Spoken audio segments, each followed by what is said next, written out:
Welcome everyone. So good afternoon. My name is Chaturaka Rodrigo, and I'll be a host for this Kirby seminar. So before we begin, I would like to pay my respects to and begin by acknowledging the traditional custodians of the lands on which we gather today, and pay respects to their elders, past, present, and emerging. I'm joining from Darwal country today, and I also extend this respect to Aboriginal and Torres Strait Island peoples joining us today. And we have Dr. Qian Zhang joining us from New York today. She's a group leader in the Rockefeller University of USA. She graduated from the Medical School of Food and University in Shanghai, China, and then trained as a pediatrician. And then she worked as a postdoctoral fellow in Dr. Helen Sue's lab in NIH, and her field of interest was inborn errors of immunity. In 2017, she first joined as a visiting scholar and then as a group leader in the lab of Professor John Laurent Casanova in the same university. And currently she leads a group on group studying respiratory viral infections in pneumonia related, as well as, and more recently, her research interests have shifted to COVID. Today, she's going to talk about type 1 interferon response and severity of COVID. And I would like to thank Dr. Chan for joining us. And I know it's very close to midnight in New York. So over to you, Shane. Thank you very much for the introduction. It's my honor to be here and talk about our recent discoveries in COVID-19. So my name is Chen, and I work in the Casanova lab, which has two branches, one in New York and one in Paris. And most of the time I'm in New York. So the Casanova lab has been working on the individual variability in infectious disease for the last 20 or maybe 25 years. I think this is something that everyone has noticed, that is for all the common infections, either viral, bacterial, or fungal infections, most of us, when we are exposed to these pathogens, most of the individuals only develop asymptomatic or mild self-limited diseases, whereas only a small proportion of infected individuals will actually develop life-threatening disease. This happens in essentially all the common pathogens that we can observe. So in 2019, when the COVID pandemic started, we immediately organized this international consortium, which is called the COVID Human Genetic Effort. This is an outdated map of our collaborating centers. Essentially, there are over 40 collaborating centers and over 200 local physicians who are working with us on the COVID-19 because the hypothesis of the lab has always been that the inter-individual variability we saw in any common infections is caused by genetic defect. And so when COVID happened, we immediately test the same hypothesis in just COVID, a new pathogen. And when we started to do that, we took a step back and tested the simplest hypothesis, that is the genetic defect that is known to cause severe influenza pneumonia can also cause severe COVID-19. So the lab before 2020 is working on patients with severe influenza. And in 2015, we discovered the first genetic defect that leads to severe influenza infection, that is a defect in the IRF7. And then later on, we discovered the patients with TOL3 mutation and the mutations in IRF9, which also leads to severe influenza infection. These three genes, IRF7, TOL3, and IRF9, all of them are in the type 1 interferon pathway. And the type 1 interferon pathway is known to be important in control viral infection, and I'll explain why. So this is called type 1 interferon for two reasons. One, it's called interferon. It was discovered 50 or 60 years ago because it's a cytokine and its ability to interfere with viral infections. That's why it's called interferon. And it's called type 1 because there are three types: type 1, 2, and 3. Type 2 it's interferon gamma. It's kind of different from the other two. Well, type 1 and 3 are very similar. There are subtypes, so there are 17 different type 1 and 3 different type 3 interferons. These cytokines, they're all very similar, and they share a lot of pathways. So what happens when a host is infected with a viral infection? For example, a respiratory epithelial cells, when a virus is infected, there are sensors that can detect the viral infection by binding to the viral RNA or other viral products. For example, TOL3 can detect the viral RNA, and then it activates a pathway. Eventually, the cells start to produce type 1 interferons. And this type 1 interferon then got released, either binding to the receptors right on the same cell or the cell nearby, and it induced a type 1 interferon response, which is amplified by IRF7, and then the cell continue to make a large amount of type 1 interferon. Type 3 interferon is very similar to type 1 interferon. They share a large proportion of the pathway, but they're produced by different types of cells. And this is the infected cells, infected tissue, for example, in the lung.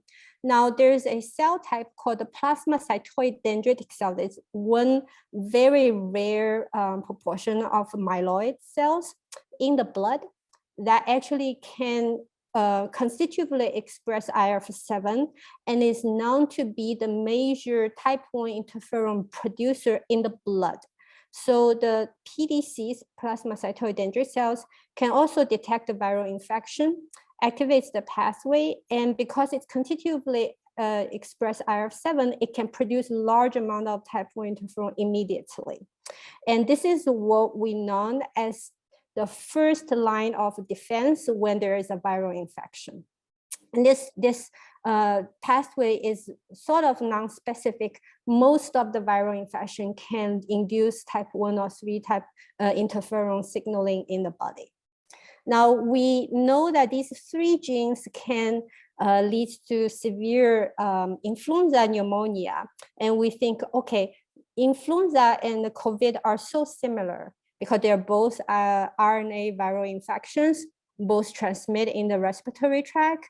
And also there's something interesting about influenza is because the antigen drift and shift, the influenza changes from season to season a lot.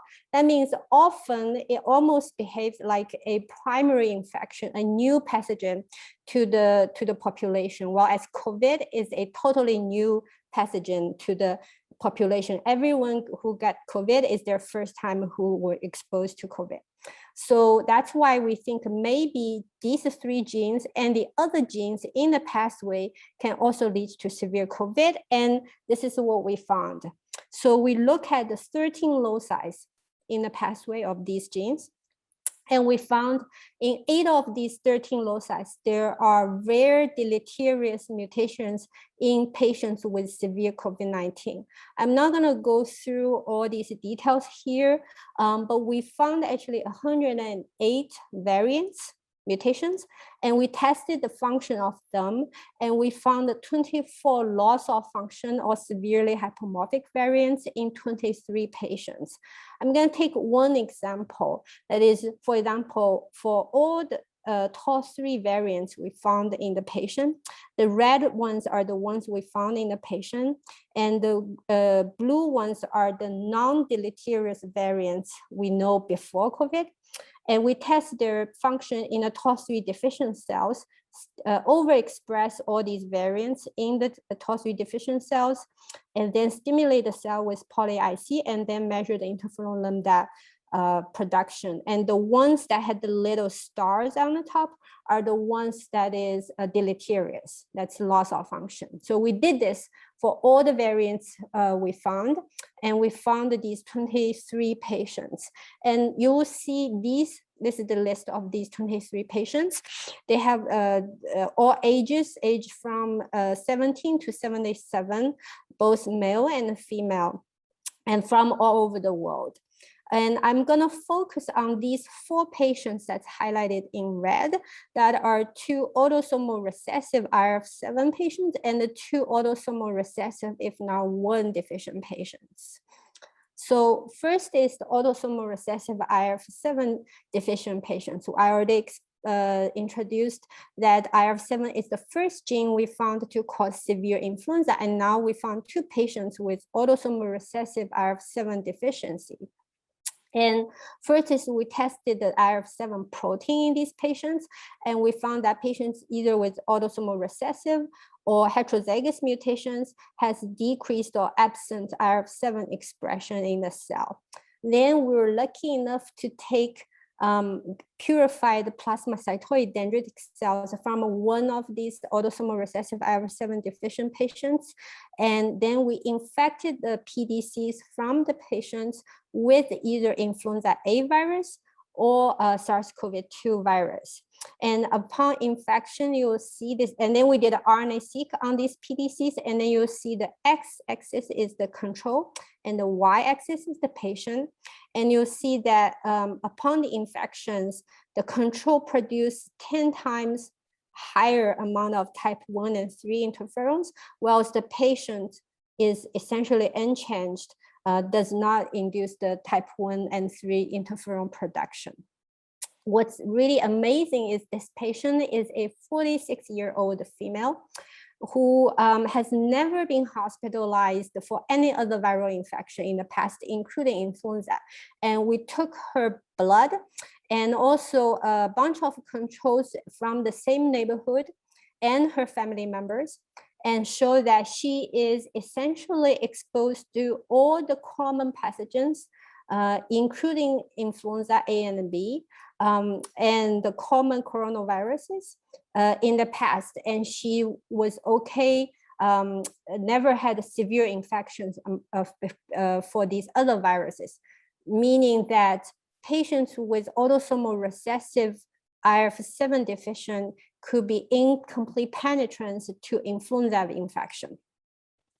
Then we look at patients with autosomal recessive IFNR1 deficiency. So IFNR1 is the protein that is part of the type 1 interferon receptor.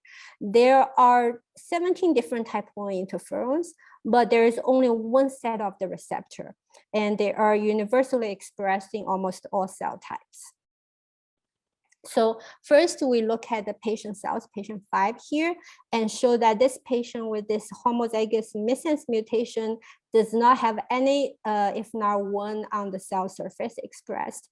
And then we show that the patient cells do not respond to type 1 interferon, either alpha or beta, either in the patient T cells or in the patient fibroblast, while the patient cells respond to type 3 interferon or interferon gamma normally.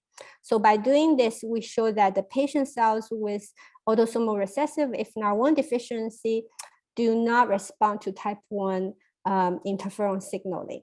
So we show that the patients with the IRF7 mutations cannot produce type 1 interferon.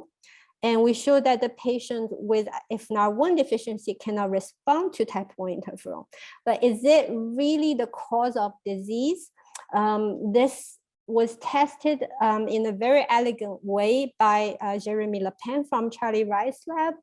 What he did was he took the patient's fibroblast, either patient with TOL3, IRF7, or IFNR1 deficiency, and then transduced ACE2 into the fibroblast So now the patient fibroblast cells became susceptible to SARS-CoV-2 infection.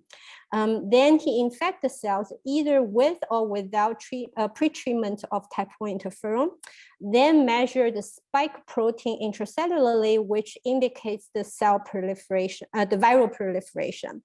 So if a dot is on the upper right corner, meaning there are more spike protein and more viral proliferation in the cell. So he first tested patient cells either with heterozygous or dominant or recessive TOS3 deficiency, and then found that the patient cells cannot control the viral infection, which is rescued by pretreatment of type 1 interferon. He then tested the patient cells with autosomal recessive IF7 deficiency and showed that, again, the patient cells cannot control the viral infection. It can be rescued when treated with type 1 interferon, or if you overexpress the Y-type IF7 to rescue the phenotype. Finally, he tested patient cell with autosomal recessive IFN1 deficiency. Again, the patient cells failed to control the viral infection, which is not rescued by pretreatment of type 1 interferon because the receptor is gone. However, it is rescued when you overexpress the Y-type IFN1. So by doing this, he showed that the patient cells either cannot produce type 1 interferon or cannot respond to type 1 interferon, cannot control the SARS-CoV-2 viral infection. So from here, we found that 23 patients with mutations in these genes in the type 1 interferon pathway leads to severe COVID-19. However, all these patients are very, very rare. These either recessive or dominant inbound errors are extremely rare in the common population. And what's interesting is that when we look at the large number of people who died from COVID-19 or had a severe COVID-19, we saw at all ages, there is a slight increase of male over women who are more susceptible, more likely to die from severe COVID-19. And this tells us that maybe this is an X-linked disease. From a genetic point of view, it shows that this is X-linked. So we did a whole genome-wide study focused on the X chromosome and showed that rare variants, rare meaning that the allele frequency is less than 1 in 1,000 in the normal population, that rare variants in TOS7 gene is the only one that's significantly enriched in patients with severe COVID-19 versus people who had asymptomatic COVID-19 infection. And TOS7 is the only gene that's significant. Then we tested the variants found in the entire cohort of patients with severe COVID-19, about over 1,000 patients. And we found that there are these variants that is loss of function. So what we did was using a cell that's TOS7 deficient and overexpressed the variants either found in the patients or reported in the literature before, and then stimulate the cells with a TOS7 ligand, and then measure the response of the cells. And we show that some of the variants are loss of function. These are the bars that's shorter than the red line. These are the variants that are loss of function. Not only that, we also tested the variants that we found in the general population. So among all the variants, here are the black variants here we found in the general population. You can also see that some of them are loss of function. However, the cumulative of allele frequency in the male in general population is less than 6.5 in 10,000. That means among all the men in the world, in the general population, there are less than 6 men in every 10,000 who carry a deleterious TOS7 mutations. And this is the 17 families with 19 patients from the 17 families we found who had severe COVID-19 and deleterious TOR7 mutations. This makes up to over 1% in men under 60 with severe COVID-19. That is, every 100 patients you saw with severe COVID-19, 100 men with severe COVID-19, one of them probably carry a deleterious TOR7 mutation, and their severe disease is caused by the TOR7 mutation. We took the PDC from the TOR7 patient because, again, TOR7 is constitutively expressed in PDC, but not other cell types, not others, most of the other cell types. It's only expressed in myeloid cell types and in B cells. And PDC is the only one that's constitutively expressed TOR7 and IRF7. So we test the patient PDC first by stimulate the patient cells with CL264, which is a specific TOR7 agonist, and found that the patient cells do not respond at all, while the patient PDC can respond normally to CpGC, which is an agonist to TOR9, not TOR7. And then we also show that the patient cells upon the stimulation do not mature or differentiate as the control cells will do.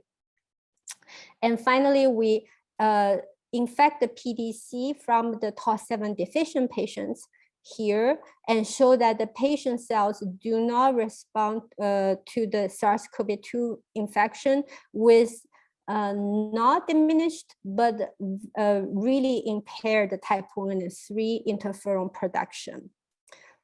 Well, as the same patient PDC stimulated CBGC, which is again a TOR9 agonist, the same PDCs can respond well by making type 1 and 3 interferon. So by doing this, we show that the patient cells with TOR7 deficiency, especially the PDCs, do not respond to SARS-CoV-2 infection by producing type 1 and 3 interferon. Now, I will show you all the mutations, which is marked red here, that can lead to defect in the patient, either in the patient respond to the SARS-CoV-2 infection by type 1 and 3 interferons.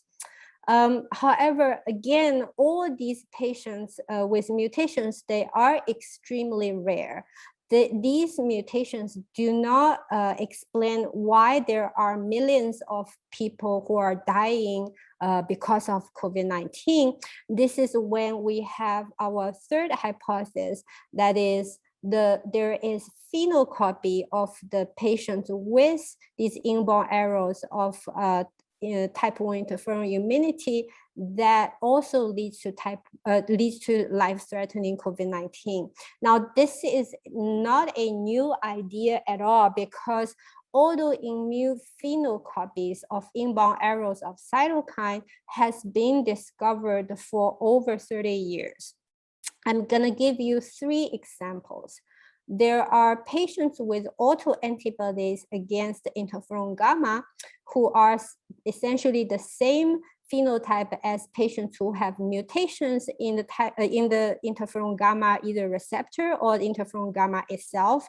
Both of them are susceptible to mycobacteria diseases.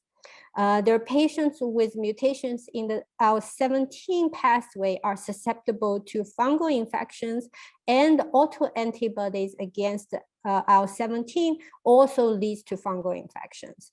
There are patients who are recently found to have mutations in IL-6 receptor who are susceptible to bacterial infections, and autoantibody against the IL-6 also leads to bacterial infections. And also, the autoantibody against type 1 interferon has been discovered since 1980s. It has been known for many years that there are patients either treated with type 1 interferon who eventually, after multiple times of treatment, develop autoantibodies against these type 1 interferons, or there is a small fraction of patients with lupus who also have autoantibodies against type 1 interferon.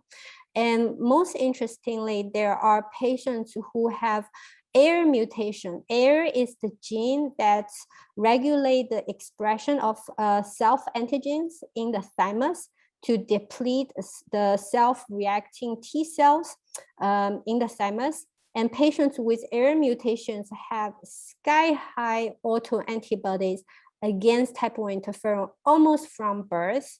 And this has been discovered for many years. However, these patients, although they have their own other clinical problems, but the autoantibody against type 1 interferon in these patients seems to be clinically silent. That is, they are not particularly known to have viral infections due to these autoantibodies until COVID. So while we were sequencing patients with severe COVID-19, we found 3 patients with AIR mutations in our cohort. And we immediately connected dots because we already know patients with defects in the type 1 interferon can have severe COVID. We know patients with AIR mutation can have autoantibodies against type 1 interferon. So obviously that it's very possible that these patients have severe COVID because of these autoantibodies.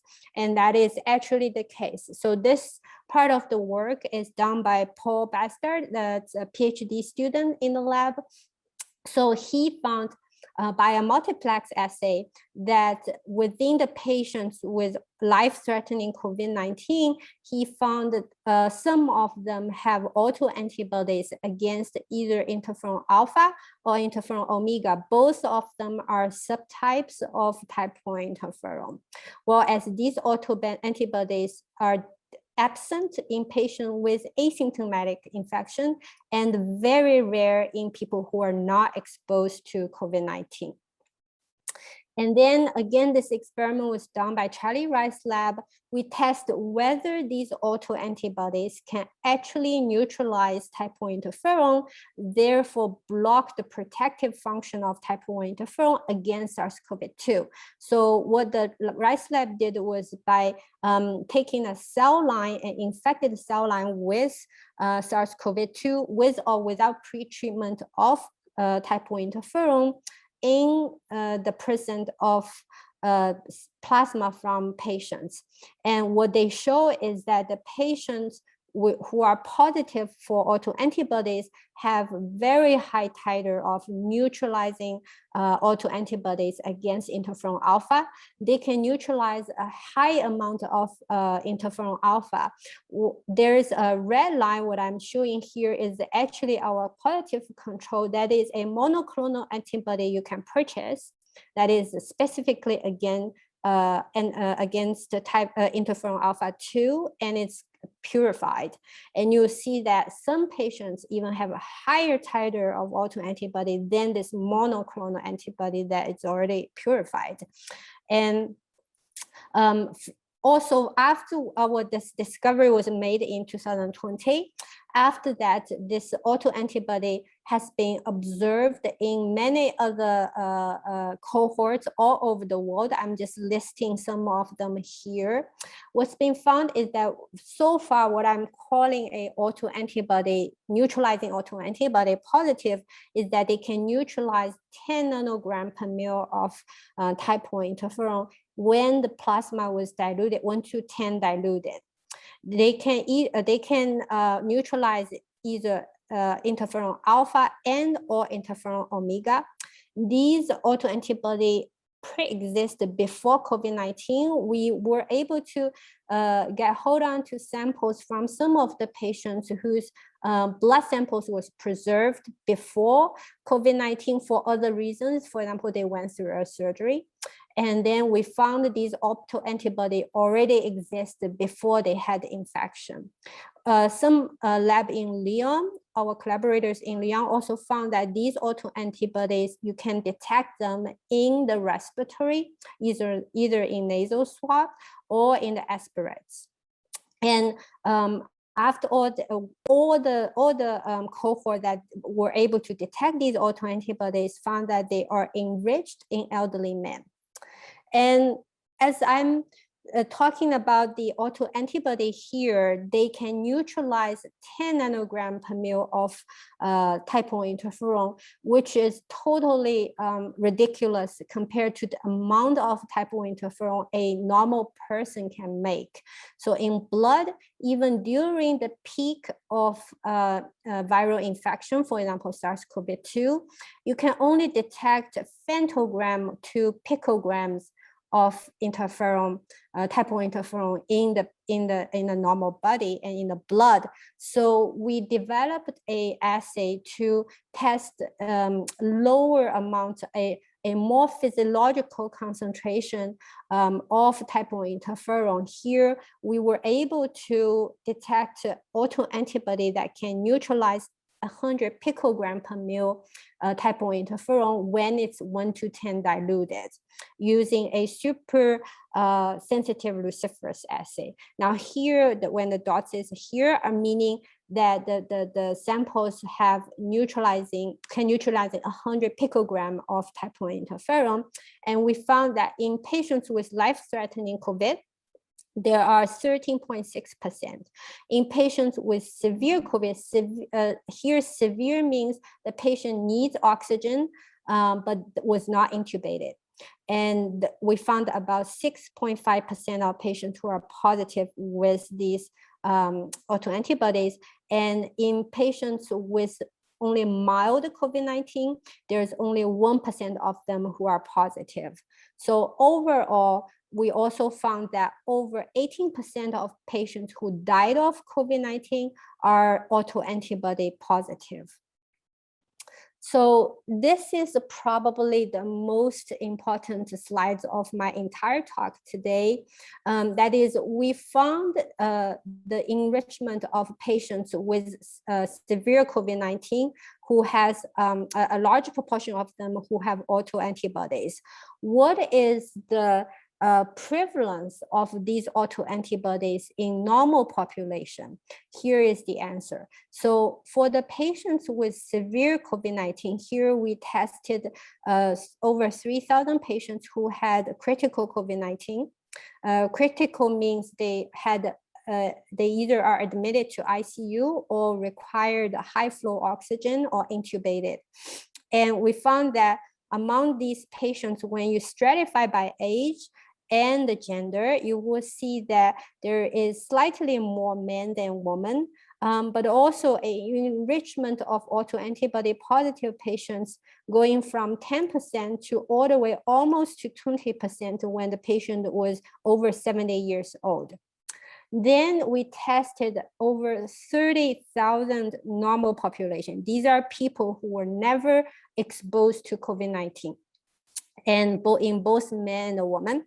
And we found this surprising, amazing result. That is, the autoantibodies are relatively rare in both men and women when people are under 70. And when people reach 70, there is a sharp increase of autoantibody positive people.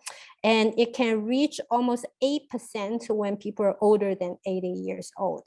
That is, overall, we have a much higher preference of autoantibody and type 1 interferon autoantibody in people over 70. That might explain why that the mortality rate is so much higher in elderly people, especially in elderly men, when they are exposed to COVID-19. And after all, finally, we tested in vivo, that is the patients either with mutations in type 1 interferon pathway or patients with autoantibodies against type 1 interferon during their COVID-19 infection. So this is during the peak of their infection when they're hospitalized. And we found that when other patients with SARS-CoV-2 infection has very high type 1 interferon in the blood, they are almost undetectable in patients with either mutations or autoantibodies. And this is puts these two diseases, the mutations in type 1 interferon and the phenocopy of the mutations, that is the autoantibody positive patients, in the same mechanism. That is the lack of type 1 interferon when the cell is infected with SARS-CoV-2, either by the mutations or by the autoantibodies, leads to uncontrolled viral infection. And then after the first several days of the viral spreading and uncontrolled infection, now the lung has an inflammatory response that you have cell infiltration and cytokine storm, and then leads to the severe lung infection that you will see in the clinical settings. And when we put these two mechanisms together, that is the autoantibody and the type 1 interferon, we saw now essentially we have explained about 20% of the life-threatening COVID. They are explained by either the mutations or the autoantibodies. The mutations is the number of mutations is very, very rare. They are super rare diseases in the normal population. And the proportion is constant, is you have it after birth. The proportion of people with autoantibody increases sharply when patients are over 60 or 70.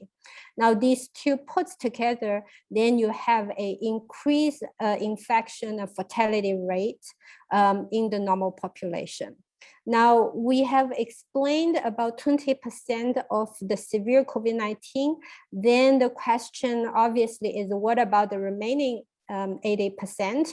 So we're still working on these 80% patients. First, we're trying to find an even more sensitive method to detect the autoantibodies, because again, even with 100 picogram, this is still a very, very high concentration of type 1 interferon that normal people probably will never be able to reach even during the infection. We're also trying to figure out what is the mechanism of the autoantibody, why people would have this sharp increase of autoantibody after 70 years old. And the most, probably the highest priority and the most interesting project right now in the lab is whether having be vaccinated is enough to compensate for these either mutations or autoantibodies in the type 1 interferon immunity. And this is what the lab is going, the project that's going on in the lab right now. So after all, I would like to thank you very much for this time to listen to our discoveries. These, all the discoveries I talked about today has been published in 4 papers. I would really recommend you to read these papers. I really try to squeeze all these 4 stories in a short talk. And I really welcome you to visit our consortium website or follow us on Twitter. Thank you very much for your time, and I'd like to answer any questions.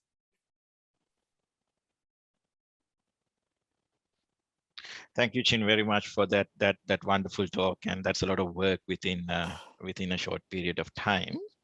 So so now the floor is open for questions. The audience can ask questions by clicking on the Q&A icon at the bottom of your panel. And please type in your questions and I'll be happy to ask them on your behalf.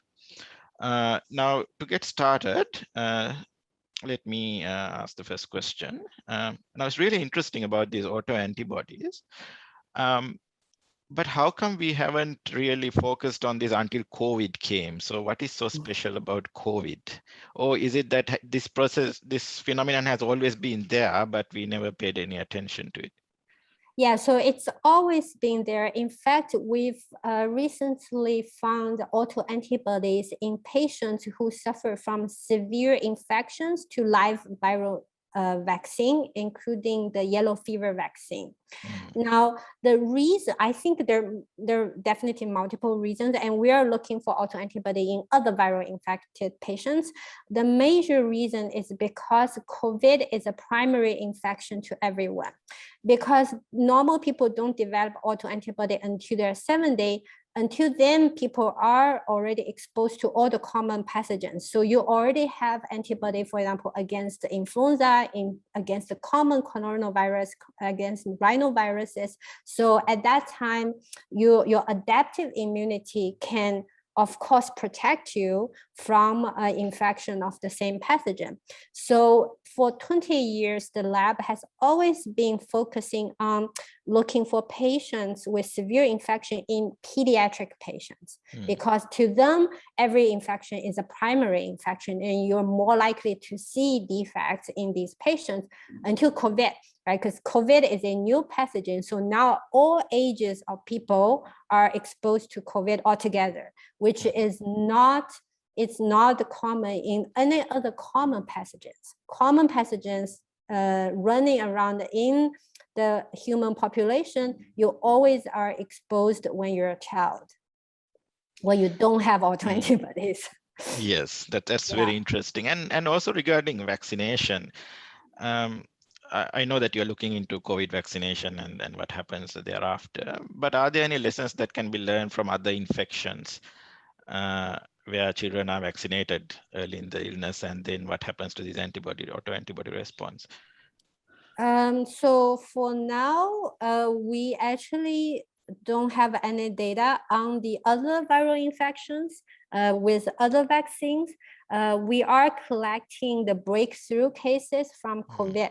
So fully vaccinated people who still have severe COVID-19, and it's possible we will find either the mutations or the autoantibodies in these patients, because even if the patients who are not responding to the vaccine itself is still not sufficient to develop life-threatening disease, because most people, even unvaccinated, 90% should have mild asymptomatic diseases. So the fully vaccinated patients who still have fatal diseases, they're very likely to have mutations or autoantibodies. Yeah, I think we have a question from, let me just bring up my chat. We have a question from Braulio, who says, a wonderful presentation. How different were pre-COVID antibody levels compared to, I assume he's asking about autoantibody levels when compared to severity of illness, I suppose. If similarly, I'm sorry, a bit difficult to understand the question. So what he's asking is how different were pre-COVID antibody levels compared to COVID levels, I assume post-COVID levels maybe. If similarly elevated, what's the explanation for this diverse clinical behavior? So I think if the question is about the autoantibodies, so they pre-exist before COVID infection, they do get boosted during the COVID infection. It's like any immunization, you put the antigen because the patients are producing large amount of type of interferon. It's like immunization, it's a booster. So they do tend to make more autoantibodies, and that can go down after several weeks. But overall, there is always this level, pre-existing level of autoantibodies. And I would like to say that all the measurements, when I say someone is autoantibody positive, I'm talking about convalescent, that is at least 6 weeks after the COVID is negative, and they still have these autoantibodies in their plasma. And when you talk about, early in your presentation, you talk about toll-like receptor mutation, deleterious mutations in the TLR7. And you said the inborn errors are very rare in this population. So, but is there a distinct phenotype, like, let's say, even before COVID came? Was there a distinct phenotype that was attributed to such defects? Like, are they more vulnerable to other respiratory tract infections? Yes, so all the mutations in the type 1 and 3 pathways leads to susceptibility to viral infections. So these viral commonly including influenza, pneumonia, herpes simplex, and encephalitis. That is the first disease that's identified to have TOR7 mutations in, I think it's 2006 or something like that. So it's almost 20 years ago. And other viral infection, including live attenuated viral vaccines, especially MMR. And these are the most common viral infections that these patients have. And just an interesting question, though. I mean, probably there's no answer to this, but why do you think the COVID severity is less in children compared to adults? Does it have to do with these autoantibodies or? So children definitely have very low prevalence of autoantibody that probably contributes. And this is only a hypothesis. We don't have solid data. That is, we also see that I didn't have time to discuss. We also see lower penetrance even with mutations in children. That is, we have 3 children aged from 5 to 7 that have TOR7 mutation, but they only develop mild COVID infections. And this is obviously not enough sample number to give a conclusion, but the trend is that children has lower penetrance. We think that is probably related to that children have overall globally higher type 1 interferon response, which has been shown for many years that the type 1 interferon response and the PDC numbers decreases over age. So children just without any mutation or autoantibody, they already have a relatively high response. Maybe that masks some of the penetrance. That's a hypothesis that we're still trying to figure out. Thank you very much. And so I don't see any more questions on the chat panel. Okay, so there's one more now. So why do you think these autoantibodies are triggered? Any environmental trigger or also genetically determined? So the genetically determined ones that we can identify so far is the AIR mutations. So they were born with these autoantibodies. The rest of the majority of people, we don't know. And also why there's a sharp increase over 70 years old, what happened at the age of 76 to 70 that leads to this 10 times increase of autoantibodies, we really don't know. We are collecting these patients, and this is essentially the next focus of the lab. So thank you very much. And so I'm really looking forward to hearing more about your research in the coming few months, I guess, or year, especially as the vaccination numbers increase and there'll be a lot more data coming in, and it's pretty interesting. Yes. And I'd like to thank you for taking your time. And I know now it must be past midnight in New York. and thank you for taking your time to talk to us today, and all the best with your work. Thank you very much. Thank you.